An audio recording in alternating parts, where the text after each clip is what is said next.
The first text came while the priest was still talking about eternity. My phone vibrated once against the black silk of my dress. A small, vulgar sound in the middle of grief. I should have ignored it. I should have left it in my purse, let it buzz itself silent, kept my face properly lowered like the widow everyone had come to watch. But something in me had been raw for days, stripped of manners and ritual, and before I even realized what I was doing, I slipped the phone from my lap and looked down. The message was from Daniel. My husband. My dead husband. Don't trust the lawyer. I'm not dead. For a second the church disappeared. The lilies, the dark wood pews, the low voice of Father Miles, the coughing and sniffling of people who had not called me once in 5 years but somehow found time to attend a funeral, all of it seemed to fall away, as if someone had pulled the world back from my face. There was only the bright rectangle of my phone, my own reflection dimly shining in it, and those 7 words. I'm not dead. My first thought was not shock. It was fury. A cold, clean kind of fury that starts in the spine and moves outward. Daniel had always had a talent for making catastrophe feel theatrical. If he'd found some way to torment me from beyond the grave, it would be exactly like him to do it during the service, timed for maximum effect, while the church was full and the casket sat under white roses as if he'd ever lived a pure day in his life. Then the second thought came. What if it was true? I lifted my eyes toward the coffin at the front of the church. Closed. Polished walnut. Expensive enough to tell the town I had loved him, or at least that I wished to be seen loving him. The undertaker had advised me against an open viewing. Water damage, he said gently, and I had nodded as if the phrase meant something to me other than money and concealment. Daniel had supposedly gone off the bridge on Hollow Creek Road during the storm 3 nights earlier. His car had been found half submerged and twisted against the embankment. The body recovered 2 miles downriver had been identified through a wedding band, dental records, and a scar on the right shoulder. The right shoulder. I had never forgotten that scar because I had watched it happen 20 years ago in a cheaper life on a summer porch, when he was young and laughing and too proud to admit he'd slipped while trying to fix a broken gutter. The body was Daniel, they told me. The body was my husband. The body lay in front of me, sealed away. And his phone, which the sheriff had returned to me in a plastic evidence bag with river mud still clinging to the charging port, had just texted me from the inside of my purse. I stood so abruptly the woman beside me gasped. Several heads turned. Father Miles faltered in the middle of a sentence about mortal trials. I don't remember the look on my face, only the way the whole church seemed to inhale at once as I stepped out of the pew and walked down the side aisle. My heels struck the stone hard enough to sound accusatory. At the vestibule doors I glanced back once. At the front row sat Gregory Wren, Daniel's attorney, hands folded, expression composed in that professional way men learn when their income depends on never appearing surprised. Beside him, a few pews back, sat Vanessa Cole in a black dress so tasteful it was almost insulting. Vanessa had worked with Daniel for 3 years at Calder Development. Publicly, she had been his executive assistant. Privately, if rumors were to be believed, she had been several other things. She lowered her eyes the moment mine found hers. That was the first real warning. I went outside into air sharp with rain and cemetery dirt. My fingers shook as I opened the message again. There were no other texts. No explanation. No frantic stream of follow-up confessions. Just the one line. Don't trust the lawyer. I'm not dead. I called the number. It went directly to voicemail. Not Daniel's voice. A generic recording. I called again. Same result. I should say here that Daniel Mercer and I had been married 22 years, which is long enough for love to curdle into a habit and habit into a legal structure. We had built a life large enough to be envied and hollow enough to echo. There had been a time when he could walk into a room and I would feel my whole body turn toward him like a field leaning to light. There had also been a time much later, when I could smell another woman's perfume on his shirt and say nothing because by then silence was the only weapon I had left that did not wound me first. We had no children. That was the quiet grief beneath all our louder ones. In the beginning it bound us together. In the years that followed, it left too much room inside the marriage for resentment, ambition, and the kind of loneliness that dresses itself as sophistication. Daniel learned to become charming to other people and absent with me. I learned to become observant. So when I tell you that I did not crumble on those church steps, that I did not call out for help or fall into some useful female panic, understand, by then I had spent years being underestimated by men in suits. I slipped the phone into my purse and went back inside. The eulogy ended 10 minutes later. People pressed my hands, offered casseroles, murmured lies about peace. I accepted their condolences with the still face of a woman holding in tears. What I was holding in was calculation. Gregory Wren approached me near the exit. "Naomi," he said softly, placing one careful hand over mine. "You shouldn't be alone today. When the burial is over, perhaps you should come straight to the house. We can discuss Daniel's final paperwork next week." Final paperwork. The phrase struck me like something oily. I tilted my head. "What paperwork?" "Nothing urgent," he said. "Just the standard transfer documents. Business assets, the trust, property holdings. Daniel left very explicit instructions." "Did he?" It wasn't a question, and he seemed to hear that. He gave me a small, almost paternal smile. "You don't need to think about any of that today." Over his shoulder I saw Vanessa standing at the church doors, as if waiting for someone. Not grieving. Waiting. Gregory followed my gaze and straightened slightly. "Miss Cole has been handling some of Daniel's unfinished corporate matters. She may need access to his office materials." "At my house?" I asked. "At some point," he said. "Yes." The text burned like ice in my purse. "Don't trust the lawyer." I looked back at Gregory and did the thing that had saved me, over the years, from more humiliation than he would ever know. I smiled. "Of course," I said. "Whatever Daniel wanted." He relaxed. Men always do when they think you've surrendered. The burial was private by Daniel's request, which now seemed grotesque. Only a handful of us went to the cemetery. Myself, Gregory, Daniel's sister Lila, and 3 business associates. Vanessa did not come. That detail lodged in my mind as the priest spoke over the grave. The casket descended. Wet ropes hissed against metal tracks. Mud clung to the workers' boots. A widow is expected to cry at such moments, maybe faint delicately, or at least lean on someone. I stood upright and watched the coffin go down as if I were memorizing where they put him. When the last prayer was said, Lila hugged me tightly. "I know he could be difficult," she whispered into my hair. "But he did love you, Nye. In his way." That nearly made me laugh. In his way. That had always been the phrase people used for men like Daniel. Men who bruised without striking, betrayed without confessing, controlled without ever raising their voice. Men who could disappear inside their own appetites and still be described as loving, so long as they sent flowers after. I kissed Lila's cheek and told her I needed to lie down. Instead, I drove to the sheriff's department. Sheriff Tom Baines had known me since high school, back when he'd been 2 grades ahead and full of broad-shouldered decency. He looked up with immediate concern when I walked into his office still dressed for the funeral. "Naomi," he said, getting to his feet, "you shouldn't be here today. I got a text from Daniel's phone." That stopped him. He closed the office door and motioned me to a chair. I showed him the message. His eyes moved across the screen, then back up to me. "Have you touched the phone since we returned it?" "No." "Anyone else?" "No." He sat slowly. "It could be spoofed." "From a dead man's number?" "Yes." "During his funeral?" Tom rubbed a hand over his mouth. "Cruel doesn't mean impossible." I studied him. Tom was not a man who enjoyed uncertainty. His face had the look of someone forced to choose between institutional confidence and instinct. "Tell me exactly how certain you are that the body was Daniel's." He held my gaze a moment too long. "Tom, the body had his ring. He could have taken it off. The dental records matched.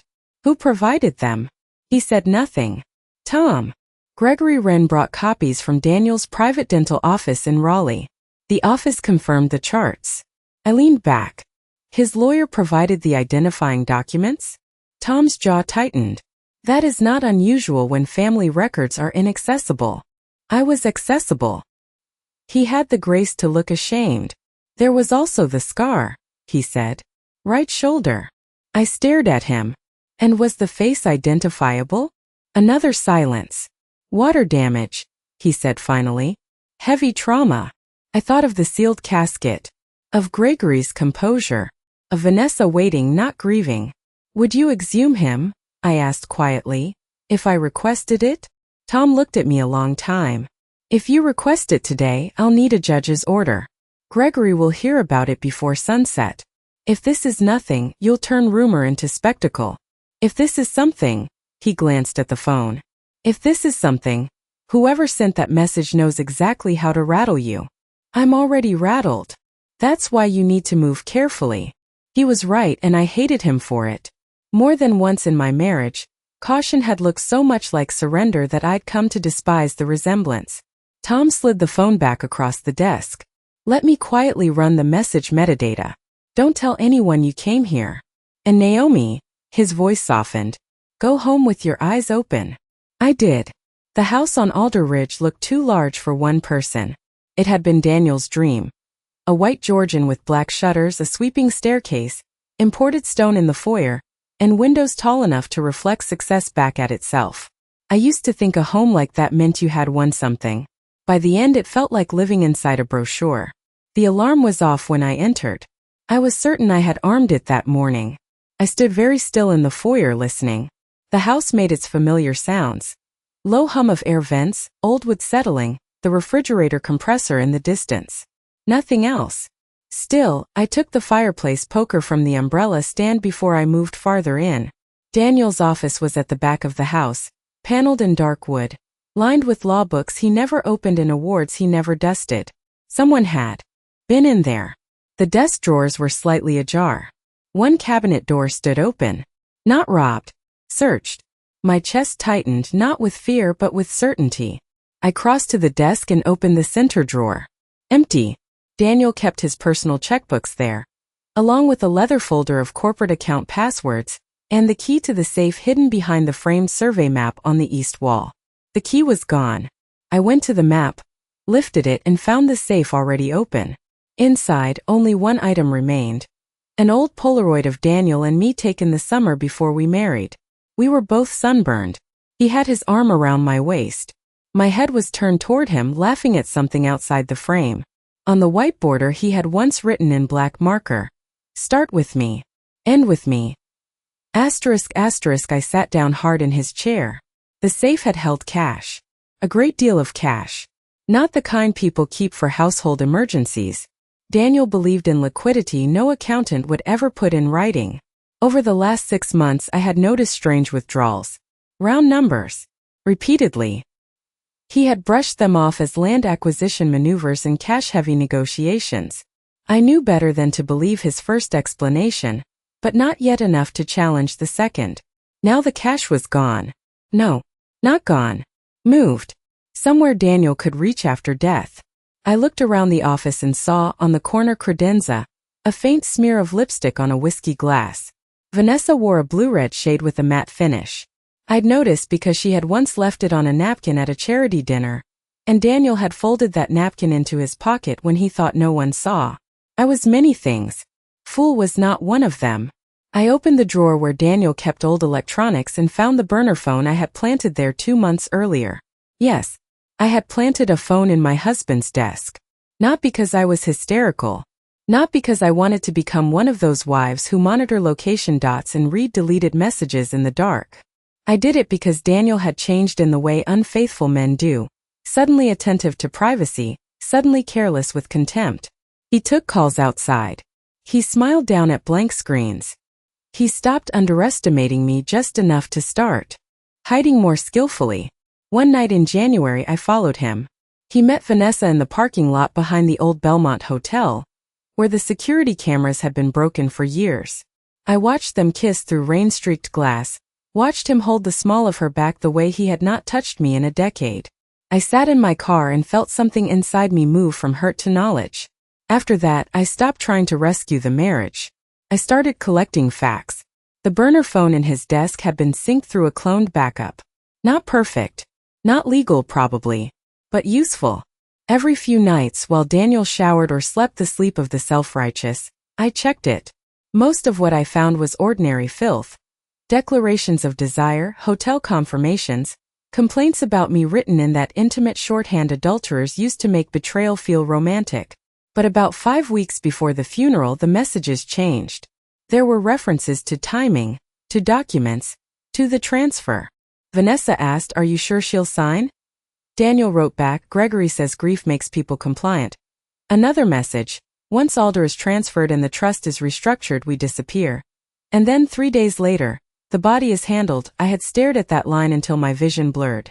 The body is handled. I never confronted him. I never confronted her. I never confronted Gregory. Instead, I made copies, screenshots, bank records, flight reservations made under false names. Daniel had become Darren Hale, Vanessa Mara Kent. A charter boat booking in Belize for 6 weeks after his supposed death. A rental villa paid in full through a Shell LLC registered by Gregory Wren. When you find out your husband is planning to vanish with his mistress and leave you not merely abandoned but legally gutted, grief becomes a highly organized thing. I hired a private investigator in Charlotte under my maiden name. I paid cash. I asked no impossible questions, only practical ones. Where would Daniel keep liquid assets? Who had access to the funeral home? And what exactly had happened to the body recovered from the creek? 3 weeks later, the investigator sent his report. There had been another car swept off a county road that same storm night. A drifter, male, roughly Daniel's height and build. No local next of kin. No one likely to come asking. The coroner's assistant on duty had once done legal consulting for Gregory Wren. The recovered body had been tagged, then retagged. Accidents happen, especially when someone is paid to misplace the dead. By then I understood the outline. Daniel would fake his death in the storm. Gregory would handle identification and probate. In the first stunned days afterward, I would sign whatever was placed before me under the banner of estate administration, property transfers, trust amendments, emergency business authorizations. Vanessa, publicly loyal employee, would assist. Once everything was clean on paper, Daniel, legally dead, would leave with her and the cash reserve they had been siphoning out for months. He would take my house, my accounts, my name if it could be leveraged, and perhaps, once safely offshore, he might even surface again under some manufactured narrative. Or perhaps not. Men like Daniel do not need to decide the ending until they see which one flatters them most. So I made my own. The funeral home on Maple Street had a rear service door that stuck in humid weather. The night before the funeral, while town gossips assumed I was sedated at home, I wore navy coveralls and my late father's work boots and let myself in with a copied key bought from a janitor who liked bourbon and bad ideas. The casket had already been sealed for morning viewing. Inside was not Daniel. I knew that before I opened it. The man lying there had Daniel's ring. He had a damaged face and a right shoulder marked with a scar not unlike Daniel's, though newer under the fluorescent wash. He smelled of chemicals and river mud. A stranger used for my husband's resurrection. I stood over that poor ruined body and felt, for a moment, the vast ugliness of what wealth and cowardice can do together. I covered his face again and whispered an apology to a man whose name I did not know. Then I called the private investigator waiting in the alley. We moved the body into a transport unit. He had arranged through a coroner in another county who still believed in trouble, if paid enough to carry it quietly. The stranger would be identified properly in time. There are some wrongs you cannot forgive yourself unless you at least try to redirect them toward the truth.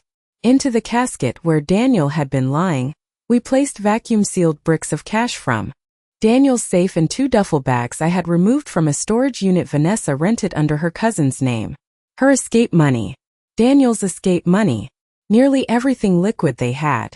I also placed copies of their passports, the fake IDs, and a flash drive containing the messages I had gathered. Then I closed the lid. So when I tell you the casket at Daniel's funeral held no corpse, I mean exactly that. It held the future he had planned without me, stacked in neat paper rectangles and hidden beneath satin. All that remained was to see how and when he intended to come back from the dead. At the time, however, sitting in Daniel's office with the empty safe and the burner phone in my hand, I still did not know the full choreography of their next move. I only knew the house had been searched, the lawyer was involved, and someone believed me to be one signature away from surrender. The burner phone had battery. Powered it on. There were no new synced messages. Daniel must have moved to a different channel once the death plan neared execution. But there were notes.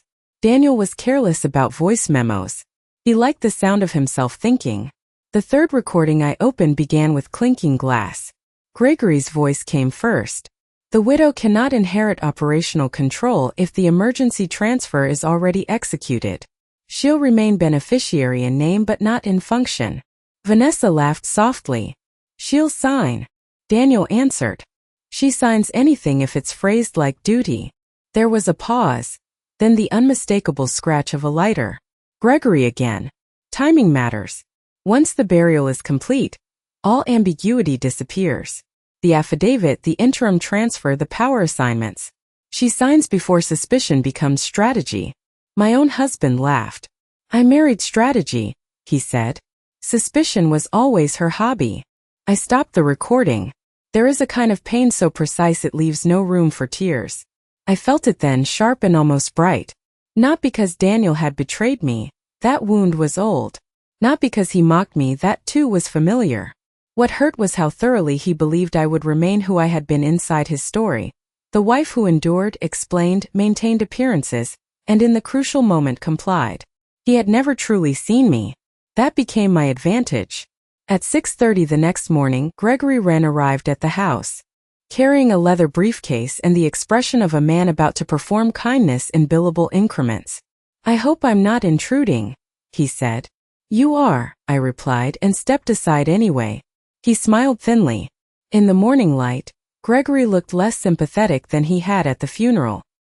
His suit was too sleek for mourning, his tie too expensive, his eyes too awake. He sat in the sunroom with the folder on his lap while I poured coffee and let him believe I was frayed enough not to notice how often he glanced toward Daniel's office.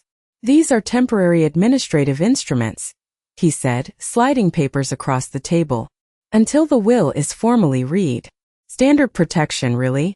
They allow business continuity, management of certain trust assets, and emergency delegation of decision-making authority. I didn't touch the papers. To whom? An interim holding entity Daniel established for tax efficiency. I almost admired the phrasing. The theft of a widow's estate made to sound like an optimization strategy. And if I don't sign? Gregory folded his hands. Then there could be delays. Exposure. Unnecessary scrutiny of holdings Daniel preferred to keep private. Private from me? Private from the public. I met his gaze. You're lying. He blinked once, then smiled as if indulging a child. Grief can distort. My husband's phone texted me during his funeral. That landed. Not much but enough. A small freeze around the mouth. A quick tightening at his left temple. I'm sorry. You heard me. May I see it? No, he leaned back. Naomi, this is exactly the kind of moment when opportunists exploit bereavement. Spoofed numbers, cruel hoaxes. You identified Daniel's body. Yes. Through a closed casket, a convenient storm, and records you supplied. That smile vanished. He set one finger on the unsigned documents. Be very careful. There it was. Not concern. Warning. I let silence sit between us until it became uncomfortable. Gregory was a man used to filling silence with authority. When he didn't, I knew he had begun recalculating. At last he said, more sharply, Daniel left obligations behind. Debts. Structures. You may not understand the fragility of his position. I understood enough to know he had a mistress. That got him. He rose halfway out of his chair, then sat again. I don't know what kind of melodrama you're constructing to avoid administrative reality, but I strongly advise. Vanessa Cole was in my house yesterday. No, she was not. There's lipstick on a glass in Daniel's office. He said nothing. I smiled then. Not pleasantly. Tell her she chose the wrong shade. He left 10 minutes later without my signature. Before he drove off, he stood on the front steps and turned back. For your own sake, he said, do not make accusations you cannot prove. I watched him walk to his car. For your own sake, I answered, do not confuse silence with weakness. When his car disappeared down the drive, I called Tom Baines. I need you to stop being careful. He arrived in plain clothes an hour later and listened while I told him everything. Not everything, some details were too compromising, including exactly how I had handled the casket, but enough. The affair. The burner phone. The transfer documents. The cash.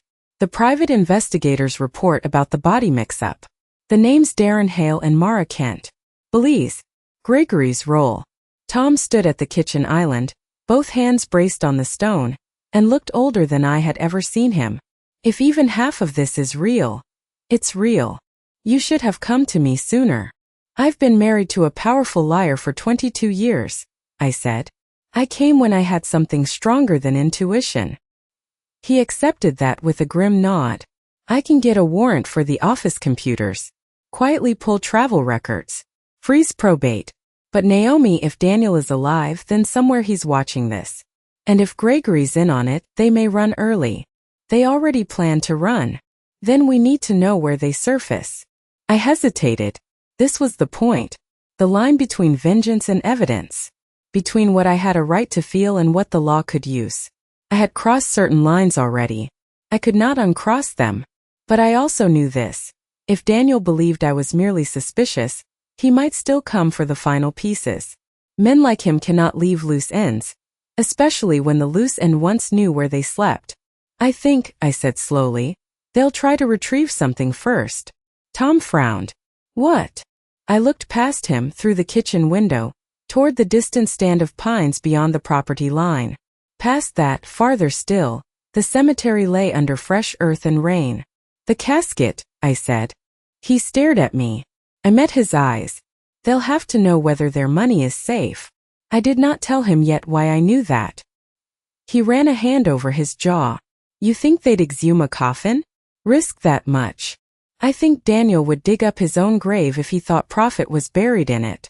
Tom let out a breath that might have been disbelief or reluctant admiration. All right, he said. We watch. That night I did not sleep. I sat in the blue chair in the upstairs hall where I could see both the front drive and the back lawn. Every sound became amplified. Branch against siding. Distant truck brakes. The ticking of the grandfather clock Daniel had bought because wealthy men like to hear time announce itself. Around 2 in the morning my phone lit up. Unknown number. I answered without speaking. For 3 seconds there was only static. Then Daniel said very softly, "You should have signed." I closed my eyes. The dead always sound different when they come back. Less mythic, more familiar. Daniel's voice was warm bourbon and polished wood. The same voice that had once talked me into buying a house we could not afford and later talked investors into trusting him with money he had no intention of keeping clean. I expected better timing, I said. A brief silence. Then a laugh. Low, genuinely amused. There you are. Where are you, Daniel? Alive. Temporarily. He made a small disapproving sound as if I'd become vulgar. You've always had a flair for bitterness. And you've always had a flair for fraud. More silence. When he spoke again his tone had changed. Gregory tells me you've been difficult. Gregory tells you a lot for a dead man's lawyer. You don't understand what you're interfering with. Oh, I understand perfectly. You wanted me grieving, obedient, and legally useful. You were always legally useful. He paused. That was one of your charms. I laughed then because anything else might have been crying. Did Vanessa write that line for you? It sounds like something a middle-aged coward would say to feel younger. His breath sharpened. Good. Hurt men are less disciplined. Listen carefully, he said. Sign the transfer papers. Tomorrow. Noon. Leave them in the box at the north gate. No police, no theatrics, no righteous speeches. Do that and I disappear. For good. You keep what remains. What remains? A generous amount, if you stop forcing me to become less generous. I thought of the casket filled with his escape money. I thought of the stranger's body, of Vanessa's lipstick, of Gregory's smooth hands on funeral paper. I thought of every dinner party where I had smiled through rumor because preserving a marriage seemed, somehow, more dignified than exposing one. No, I said. His silence changed shape. Hardened. You really want this to become ugly? It already is ugly, Daniel. You just never had to look at it from my side. You think they'll believe you? A grieving wife inventing conspiracies because her husband left a complicated estate. I think, I said. You're calling because you're worried. He laughed once. About you. About your money. That hit. Tiny pause. Tiny enough that someone who hadn't shared a bed with him for 2 decades might have missed it. There it is, I whispered. That's why you're nervous. The line crackled. Then he said each word careful now. You have no idea what you're playing with. No, I said. You have no idea. He hung up. I stayed in the chair until dawn, pulse steady as a metronome. At 9 Tom called. The number that had called me bounced through a prepaid routing service, but the originating cell ping had touched a tower west of town, near the old Mercer Quarry Road. Daniel's own family land. Unused for years. Private enough for a man rehearsing resurrection. We can send units, Tom said. Not yet. Naomi. He called because he's unsure. If we move now, he vanishes. And if we don't, he might vanish anyway. He won't leave without checking the coffin. There was a long pause. Why are you so certain about that? Tom asked. I looked at the rain dragging slow lines down the window. Because I know my husband. That afternoon Vanessa came to see me. She arrived without makeup and wearing cream rather than black, as if mourning had already expired for her. She stood in my doorway holding a sympathy casserole from a bakery that sold expensive pies to people who outsource kindness. I know you may not want to see me, she said. No, I answered. I do not. To my mild surprise, she didn't retreat. Her eyes were red, though whether from crying or lack of sleep. I couldn't tell. I cared about him, she said. Then you have poor taste. She flinched, then steadied herself. I'm not here to fight. Then you've come to the wrong house. She looked past me into the foyer, toward the staircase Daniel once descended like a man greeting investors. He said you were stronger than people knew, she said. That stopped me. Not because it softened me, because it sounded like something Daniel would say when studying a threat. What do you want? She tightened both hands around the casserole dish. Gregory told me there's a problem with the estate documents. He says you're refusing to cooperate. Daniel wouldn't have wanted. I laughed, and this time it was not kind. You don't get to say his name to me as if you belong to his memory more than I did. Her face changed. For a second the polished mistress disappeared, and I saw something else. Not innocence but fatigue. You think I'm the villain, she said quietly. I know that. Aren't you? She looked down. Not the only one. I stared at her. You're afraid, I said. No, you came here alone to see what I know. No. You're afraid Gregory is lying to you. That one landed. Her grip on the dish shifted. Slight. Telling. I stepped back and let the screen door close between us. Tell him I won't sign. She stood there another moment, then said without looking up. Whatever Daniel promised you, he promised someone else first. Then she walked away. I watched from the hall window as she got into her car, sat motionless for almost a full minute, and finally drove off. Tom called 30 minutes later. My deputy saw Cole's car at Gregory Wren's office. She was there 12 minutes. Then she left fast. Fast how? Ran a stop sign fast. I thought of her face at my door. Not guilt exactly. Fear, yes, but also the dawning recognition of being used. Vanessa had likely imagined herself the chosen exception, the woman for whom a man risks everything. It must have been a terrible moment, realizing she was merely the next accomplice in a line of women Daniel arranged around himself like alibis. I might have pitied her if she hadn't helped bury me. By evening Tom had more. Gregory had quietly requested a cemetery maintenance access permit through a contact on the grounds committee, citing memorial adjustment, for the Mercer plot. Midnight window. There it was. Can you stop them? I asked. We can catch them, he said. And so, on the second night after my husband's funeral, I stood under an umbrella beside Sheriff Tom Baines at the edge of St. Bartholomew Cemetery and waited for the dead to come collect their money. Rain misted low over the ground. The floodlights near the service road had been disabled on Tom's orders, leaving the cemetery washed in dim silver from a cloud-hidden moon. 2 unmarked vehicles sat dark beyond the tree line. 4 deputies were stationed where the graves sloped toward the chapel. Everything smelled of wet dirt and cut grass and old stone. I wore black again, though not for mourning. At 12:17 a.m., headlights slid across the far gate and went dark. A black SUV rolled slowly along the maintenance road and stopped 30 yards from Daniel's grave. 2 figures got out. Gregory, even in the rain, recognized by posture alone. Beside him, A man in a hooded jacket moving with a slight limp from an old college football injury I had once massaged on winter nights. Daniel. He was broader than I remembered from a distance, as if death had agreed with him. Or perhaps it was only that secrecy suits some men better than daylight. A third figure emerged from the passenger side. Vanessa. For a moment I simply watched them. The lawyer, the mistress, the husband who had attended his own funeral by proxy and now stood over the earth that held his vanished future.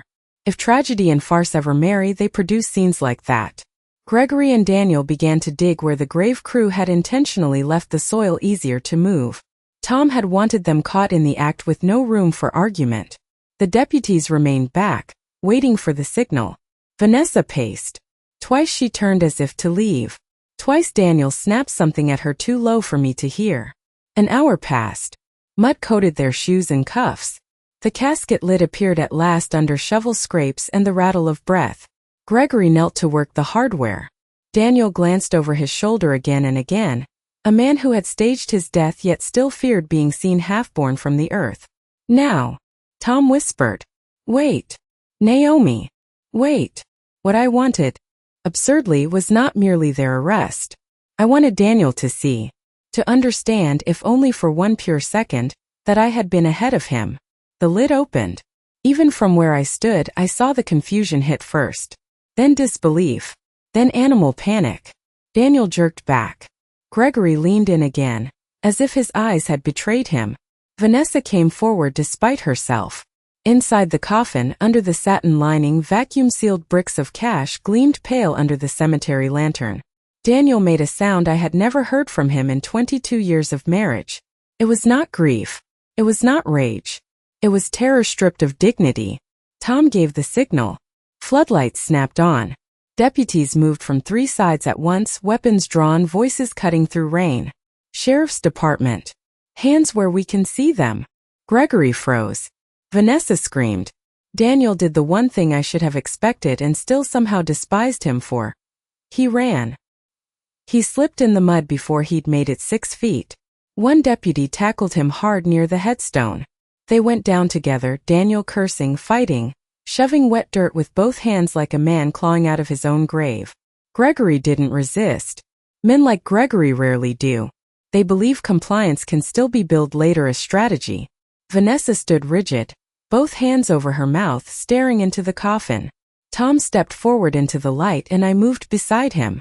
Daniel looked up just as the deputy hauled him to his knees. For the first time since the phone call, the first text, the funeral, the river, the years of lies, we faced each other with no ceremony left between us. He looked terrible. Not because he had been presumed dead, but because exposure ruined certain men more efficiently than age ever could. His face was gaunter. His hair, wet and flattened, showed more gray than he dyed away at home. His eyes, still beautiful, damn him, had lost their practiced warmth. What remained was calculation breaking apart under pressure. When he saw me, he stopped struggling. Naomi, he said. I almost smiled. Even now he said my name as if it were the beginning of persuasion. I stepped closer to the open coffin. Inside lay the money he had planned to vanish with. Bundled cash. Fake passports. The flash drive. Evidence and motive resting together on satin like dowry gifts. From hell. Daniel's gaze dropped into the coffin, then rose slowly back to me. You, he said. Yes. His expression changed. Not toward remorse. He had never been talented at remorse. Toward comprehension. You knew. I learned. You switched it. I improved it. For one long second we simply looked at each other, husband and wife, no priest, no lawyer, no witnesses gentle enough to turn this into grief. Only mud, police lights, and the open grave of his ambition. Vanessa found her voice first. Daniel, she whispered, backing away from him. You said the cash was in the offshore courier. You said. He turned on her with startling hatred. Shut up. That was the end of them. Not legally, perhaps. Not yet. But emotionally, morally. Whatever spell he'd cast over her shattered there in the rain. She stared at him as if the dead man in the coffin had finally been identified properly. Gregory, handcuffed now, looked from the cash to me with something like professional horror. How? He asked. I met his eyes. You told Daniel grief makes people compliant. And you used the funeral home. I used your arrogance. Tom stepped between us then and read Daniel his rights while the deputies moved to secure the coffin and photograph everything. The camera flashes lit the money in cold bursts. Evidence tags rustled. Somewhere beyond the pines, thunder rolled as if the sky had been waiting for applause. Daniel kept watching me. Not Vanessa. Not Gregory. Me. He always looked most closely when it was already too late. On the drive back, Tom said very little. He dropped me at the house just before dawn and stood with me on the porch while birds began the first thin sounds of morning. You're going to have a great deal of explaining to do, he said at last. I know. You removed a body. I corrected an identification. He gave me a long look. That's not how the law phrases it. No, I said. The law likes weaker verbs when powerful men commit stronger crimes. He almost smiled, then didn't. The unidentified man will get his name back, he said. That matters. It does. Tom nodded once. Try to sleep. I went inside and sat in Daniel's office while the sun rose over his manicured lawn. On his desk lay the unsigned transfer papers Gregory had left. I fed them one page at a time into the shredder. The sound was not as satisfying as I'd hoped. Some things never are. Revenge has texture, yes. It can be bright and bracing and deserved, but it is not cleansing. When the noise stops, what remains is still a life you must walk through alone. In the days that followed, the town became ravenous. A dead developer resurrected in a cemetery midnight raid with his mistress and attorney. Estate fraud. False identification. Possible corruption at the coroner's office. Concealed liquid assets. Forged transition instruments. It was the kind of story that makes local news anchors try on moral outrage like jewelry. For the first 48 hours I said nothing publicly. Then Daniel's sister Lila came to see me. She arrived without calling, carrying no food, no flowers, no performative pity. She sat at my kitchen table and looked more tired than either of us had ever allowed ourselves to become in front of each other. Did you know? She asked. About the affair? Yes. About the whole plan? Eventually. She nodded as if that answer hurt but did not surprise her. Was any of it real? She asked quietly. Anything he ever felt? That is the cruelest question surviving women ask each other after a man is exposed. Not did he lie. We know he lied. Not did he betray us. That is obvious. The question beneath all of it is whether our memories have been repossessed. Whether joy itself was counterfeit. I thought of Daniel at 28, carrying me laughing into our first apartment because the floors had just been mopped. Daniel at 33, kneeling beside me in a hospital waiting room after the second miscarriage, forehead pressed to mine, both of us too emptied to speak. Daniel at 40, teaching Lila's son to tie a Windsor knot before prom. Daniel in bed reading financial pages and rubbing my ankle absent-mindedly, while I graded essays from the community college classes I used to teach before his career became a full-time weather system around us. People are not all one thing, not even when they deserve to be remembered for the worst of what they chose. Yes, I said finally. Some of it was real. Lila wept then. Not loudly. Just enough to let the truth pass through. I sat with her until she finished. Daniel, meanwhile, decided to cooperate selectively. That was his first strategic mistake after resurrection. Faced with fraud, conspiracy, identity manipulation, attempted theft by deception and obstruction, he tried to isolate the damage. Gregory, he suggested through counsel, had orchestrated the legal mechanics. Vanessa had become emotional and unreliable. The body identification irregularities were tragic misunderstandings. As for me, he intended absurdly to claim he had staged his death partly to test the loyalty of internal business associates after receiving threats related to a corporate acquisition. Men like Daniel never stop writing versions of themselves. Unfortunately for him, I had kept records. The burner phone helped. So did the flash drive from the coffin. So did Vanessa, who once abandoned in real time under floodlights and handcuffs, chose self-preservation over romance. She turned over email chains, hotel receipts, and voice notes Gregory had advised her to delete. The coroner's assistant accepted a plea deal within a week and named the amounts he'd been paid to look past discrepancies. And then there was the will. Oh yes, the will. 3 days after the cemetery arrest, Daniel's final will and testament was unsealed in probate court. Gregory had drafted it 6 weeks earlier. In this elegant document, witnessed by 2 people from the firm, Daniel left me the house only conditionally, tied to immediate execution of asset continuity instruments. Business control passed to a holding structure. Several liquid reserves had already been pre-assigned beyond my reach. Vanessa received a discretionary professional bequest, so generous it would have bought a small second life. The room went very quiet when the judge finished reviewing it. Then Tom's investigator handed over evidence that the will had been revised after Daniel's supposed death date. Dead men, it turns out, are not allowed to update estate plans. That was the point when even the courthouse clerk forgot to hide her satisfaction. I should tell you something unpleasant. People love a deceived wife right up until she proves more intelligent than the men who deceived her. Sympathy is easy when a woman is broken. It becomes more complicated when she is effective. By the second week, half the town admired me and half was wary. There were whispers that I must have known more sooner, that I had acted coldly at the funeral, that no decent woman could stand in a cemetery watching her husband arrested and remain so composed. A radio host from Raleigh called me the Ice Widow. Online, strangers celebrated me with language so fierce it curdled into fantasy. None of them knew the truth, which was smaller and sadder. I was not ice. I was simply finished. The day Daniel requested to see me, I almost refused. His lawyer, not Gregory, who had his own troubles now, but a lean woman from Charlotte with eyes like closed doors, sent the request formally. Daniel wished to discuss a private settlement matter. Tom advised against it. Lila begged me not to go. Even Vanessa, through her attorney, conveyed a message that amounted to, "He will lie better in person." Still I went. Not because I wanted closure. I do not believe in closure. It is a word made up by people who have never had to carry betrayal in the same body that remembers love. I went because there are some endings you should witness yourself. The county detention interview room was colder than necessary, and painted the same dull cream as every building where the state processes human ruin. Daniel sat waiting on the far side of the glassless partition in jail khakis, which on him looked almost theatrical, as if even consequences had become a costume. For one moment, ridiculous and unwanted, I remembered him young again.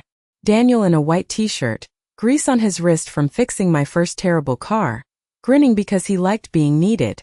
Then he stood, and the memory passed. Naomi. I sat opposite him. You look alive. He gave a faint smile. You always preferred me animated. Not morally. His eyes searched my face.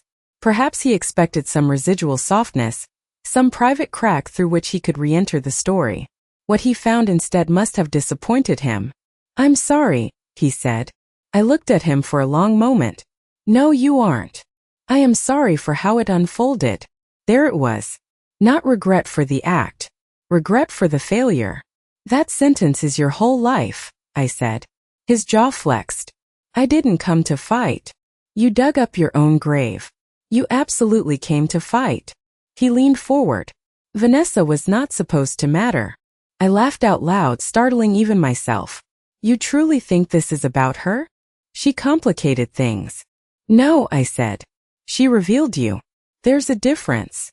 He sat back, studying me the way he had once studied contracts. You changed. I got information. You became cruel. I held his gaze. I learned from marriage. That seemed to wound him. Good. For a while neither of us spoke. Beyond the door, somewhere down the corridor, a man shouted obscenities at no one. The fluorescent lights hummed. Finally Daniel said, "The beginning was real." I looked at my hands folded on the table. They were steady. I know. And later, he stopped. Started again. Later I felt trapped in a life that had hardened around us. I couldn't breathe in it. I raised my eyes. So you killed yourself. His mouth tightened. You reduce everything. No, I said. I clarify. He let out a sharp breath through his nose, a habit I had once found boyish and later came to associate with contempt. Gregory said if the estate restructured cleanly, we could all walk away with dignity. Dignity. I repeated the word softly. You think there was dignity in making me bury a stranger? Something flickered across his face then. Shame maybe. Or only the realization that some facts sound uglier aloud than they did in planning. I never meant for that part to happen, he said. But it did. Yes. And you continued anyway. He looked down. This was as close to confession as Daniel knew how to come. I should have felt triumph. Instead I felt tired in the marrow. There is no elegance in hearing the man who dismantled your life admit he merely failed to be bothered by the collateral damage. You know what the worst part is? I asked. He looked up. It isn't the affair. It isn't the money. It isn't even the funeral. My voice stayed calm. It's that somewhere inside all this, you still expected me to protect your image. You counted on my decency as a business asset. His gaze dropped. I loved you, I said.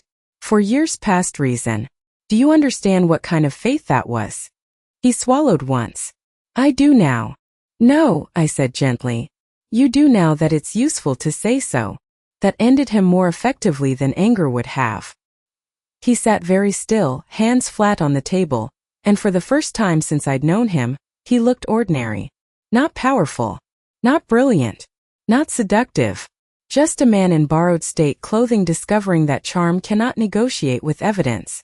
When I stood to leave, he spoke one last time. Naomi. I paused. If you hadn't found out, he asked, would you ever have left me? It was such a Daniel question. Even then, he wanted to know whether he had been loved enough to remain despite everything. Betrayers are often sentimental about the devotion they exploit. I thought about the answer. Then I turned back and gave him the only truthful one. No, I said. That's why what you did was unforgivable. I left him with that. Spring came early that year. The azaleas along the south fence opened too brightly, as if nature were indifferent to decorum. Reporters eventually lost interest when fresher scandals appeared. Gregory Wren was disbarred pending criminal adjudication. Vanessa accepted a reduced sentence in exchange for testimony, and spent 6 months in supervised confinement before disappearing to Florida under her mother's surname. The coroner's assistant went to prison. Daniel's trial was delayed twice, then finally set for November. The stranger from the creek got his name back in May. Martin Ellis, 47, estranged from family in Tennessee, last known employment at a tire plant in Knoxville, drifting seasonal work after that. No one had reported him missing because no one knew precisely where he had last been. When his sister was finally contacted, she drove down with photographs and cried over a man who should never have become part of my marriage. I paid for Martin Ellis's proper burial. Not because that absolved me. Nothing did. But because the dead should not have to depend on the ethics of the living who used them. At his graveside, under a simpler stone than Daniel ever wanted for himself, I met Martin's sister June. She was small, weathered, and direct in the way grief sometimes makes women more honest than politeness allows. You the wife? She asked. Yes. The rich one. I suppose that depends who's asking. She looked at me a moment, then nodded toward the grave. He didn't deserve any of that. No, I said. He didn't. You didn't either. That nearly undid me. Because until then everyone had spoken to me as symbol. Victim, widow, conspirator, survivor, avenger. June Ellis was the first person to speak as if I were simply another human being who had stood too close to evil and gotten covered in it. I cried in my car afterward for the first time since the text at the funeral. Not beautifully. Not redemptively. I cried until my ribs hurt and my face swelled and my mascara stained the collar of my blouse. I cried for Martin Ellis, for the younger version of me who married a man with sunlight in his smile, for the years I had spent sanding myself down to survive a polished marriage, for the fact that triumph and sorrow had arrived braided so tightly I could no longer separate them. Then I went home and changed the locks again. By July, I sold the house on Alder Ridge. People were surprised. They expected me to keep it as proof of victory, I think, or perhaps out of sentimental attachment to status. But every room in that house contained an echo. I did not want to win it. I wanted to outlive it. I moved to a smaller place near the lake, with a porch barely large enough for 2 chairs and a kitchen that forced honesty on anyone who tried to pretend intimacy. I started teaching again, first part-time then full. Business writing, ethics, introductory accounting for adults returning to school. The irony was not lost on me. Sometimes students recognized my name. Sometimes they Googled me and came back the next week trying not to stare. Once, a young woman after class lingered by my desk and asked, "How do you know when trust becomes stupidity?" I looked at her, at the hope and humiliation mixed together in her face, and answered more gently than life had answered me. "When you have all the facts you need and keep volunteering new excuses." She nodded as if I had given her a map. Daniel was convicted on multiple counts that winter. Not all. Wealth still buys ambiguity, and juries still like charming men if their sins are complicated enough. But enough. Enough to send him away for several years. Enough to reduce his business empire to asset sales and litigation residue. Enough that the sentence made statewide news for one evening before vanishing beneath election coverage and celebrity scandal. He wrote to me twice from prison. The first letter was full of controlled reflection, as if incarceration had inspired him toward authorship. He spoke of mistakes, pressures, misjudgments, and the corrosive effects of ambition untethered from love. It was a beautiful letter in the way counterfeit money can be beautiful, crisp, detailed, and not worth anything. I burned it unread after the second page. The second letter came on the anniversary of the funeral. It contained only one sentence. "You were the only person who ever truly knew me." I stared at that for a long time. Then I folded it, sealed it in an envelope, and wrote across the front, "That was never the compliment you thought it was." I never sent it. Maybe maturity is finally learning that not every truth needs delivery. A year later, on a mild April morning, I drove alone to St. Bartholomew Cemetery. Daniel's plot remained technically his, though the grave that had once held his false ending had long since been emptied of performance. The headstone stood clean and expensive over what was now merely dirt and legal embarrassment. His family had chosen not to remove it while appeals continued. I stood in front of it with my hands in my coat pockets and read his name. No tears came. No speeches. Just a strange, level quiet. I thought about the first text. "Don't trust the lawyer. I'm not dead." How clever he must have felt composing it. How he likely imagined me panicking, rushing into confusion, becoming manipulable at exactly the right moment. He never understood that fear can sharpen some women. I also thought about myself. The woman I had been in the church pew, phone in hand, world splitting open for the second time in one marriage. She had not yet realized that the message was not a warning. It was an invitation. Not to save him. To finish him. A breeze moved through the cedar trees, carrying the faint smell of wet earth and fresh-cut grass. Somewhere nearby a groundskeeper's radio played old country music low enough to sound like memory. I turned to leave. As I walked back toward the gate, I passed Martin Ellis's sister June kneeling at a neighboring row with a jar of daisies.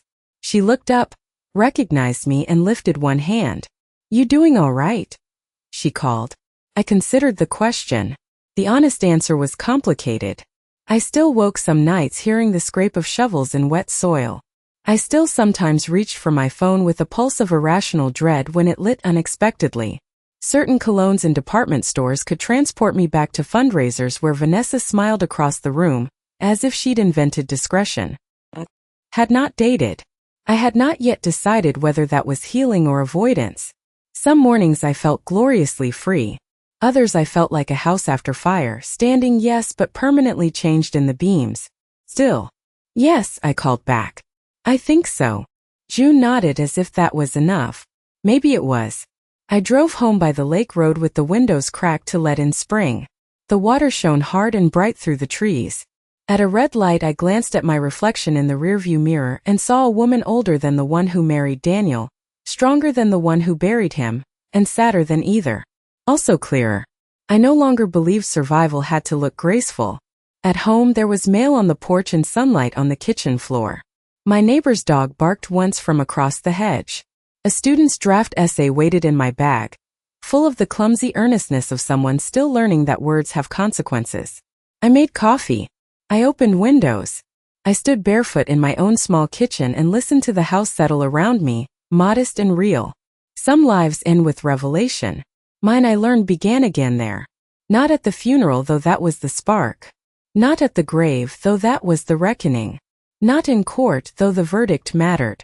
It began in the quieter aftermath, when no one was watching and I had to decide what kind of woman remains once revenge is complete. The answer was not saint, not victim, Not widow. Not avenger. Just this. I was the woman my husband tried to erase with paperwork, a staged death and a coffin full of lies. I was the woman who read the script, rewrote the ending, and survived long enough to become someone he could never have planned for. And if there is any moral in that, it is not that justice always wins.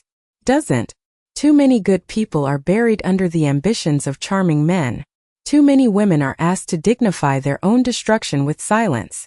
Too many truths arrive only after damage has been done. No. The moral, if there is one, is simpler. Never assume the woman at the funeral is the one being buried.